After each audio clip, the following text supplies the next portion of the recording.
اللہ احکم الحاکمین نے رمضان المبارک کے مہینے کے روزے ہم مسلمانوں پر فرض کیے ہیں۔ فرمایا یا ایھا الذین آمنوا کتب علیکم الصیام کما کتب علی الذین من قبلکم لعلکم تتقون، اے ایمان والو تم پر روزوں کو فرض کر دیا گیا۔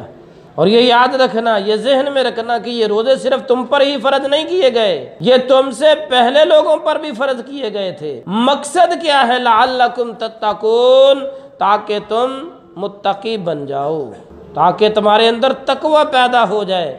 جس اللہ کے حکم پر تم حلال کھانا پینا اور اپنی خواہشات کو چھوڑ دیتے ہو، اس اللہ کے کہنے پر حرام بھی چھوڑنا، یہی مقصد رمضان ہے، یہی فلسفہ رمضان ہے۔ اور آپ علیہ الصلوۃ والسلام فرماتے ہیں بنی الاسلام علی خمس، اسلام کی بنیاد 5 چیزوں پر ہے۔ شہادت اللہ الہ الا اللہ، سب سے پہلی چیز کیا ہے؟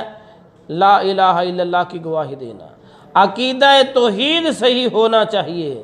جس کے عقیدے میں خرابی ہے وہ اللہ احکم الحاکمین کے ساتھ دوسروں کو شریک بناتا ہے، وہ جتنی مرضی عبادتیں کرتا رہے اس کی کوئی عبادت قبول نہیں ہوگی۔ رمضان المبارک کے مہینے کے روزے رکھنے کا فائدہ تب ہی ہوگا جب عقیدہ صحیح ہوگا، عقیدہ توحید بھی صحیح ہو اور عقیدہ رسالت بھی صحیح ہو۔ وَأَنَّ مُحَمَّدُ رسول اللہ، جو بندہ یہ گواہی دیتا ہے کہ محمد رسول اللہ صلی اللہ علیہ وسلم اللہ کے رسول ہیں، صرف یہیں تک بس نہیں بلکہ آپ علیہ الصلوۃ والسلام خاتم النبیین ہیں۔ حدیث میں وضاحت کی ہے کہ خاتم النبیین کا معنی کیا ہے؟ لا نبی بعدی۔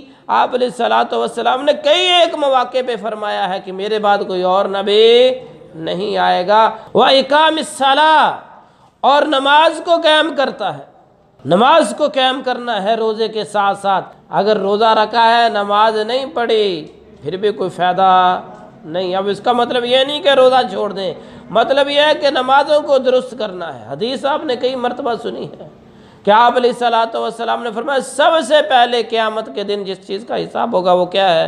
نماز ہے۔ نماز درست ہوئی تو باقی اعمال صحیح ہوں گے، اگر نماز ہی درست نہیں ہے تو پھر باقی اعمال کا کوئی فائدہ نہیں ہے۔ تو وَإِقَامِ الصَّلَاةِ، یہ نماز پڑھتا ہے، نماز قائم کرتا ہے۔ وَإِيتَاءِ الزَّكَاةِ، اور زکوٰۃ دیتا ہے۔ جو اللہ احکم الحاکمین نے اس کے مال میں حصہ مقرر کیا ہے وہ اللہ کے راستے میں خرچ کرتا ہے۔ وَصِيَامِ رَمَضَانَ، اور رمضان کے روزے رکھتا ہے۔ وَحَجِّ الْبَيْتِ، اور بیت اللہ کا حج کرتا ہے۔ یہ 5 چیزیں جس بندے کے اندر موجود ہے وہ اسلام کی بنیاد پر ہے۔ اور جو ایک روزہ بھی رمضان المبارک کا ایک روزہ بھی چھوڑ دیتا ہے، صحیح بخاری میں روایت امام بخاری نے ابو ہریرہ رضی اللہ تعالیٰ عنہ سے مرفوعاً نقل کی ہے، من افطر یوما من رمضان، جو رمضان کے مہینے کا ایک روزہ بھی چھوڑ دیتا ہے، ساری زندگی روزے رکھتا رہے تو اس روزے کی قضائی نہیں ہوگی، اس روزے کا وہ کفارہ ادا نہیں کر سکتا۔ جان بوجھ کے، بغیر کسی عذر کے،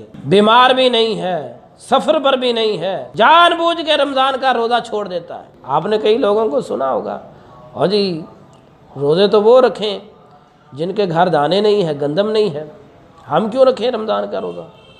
تو بھائی اس طرح سے مذاق اڑانا یہ بندے کو کفر کی طرف لے کر جاتا ہے۔ ہمیں ایسے جملے، ایسے کلمات نہیں بولنے چاہیے۔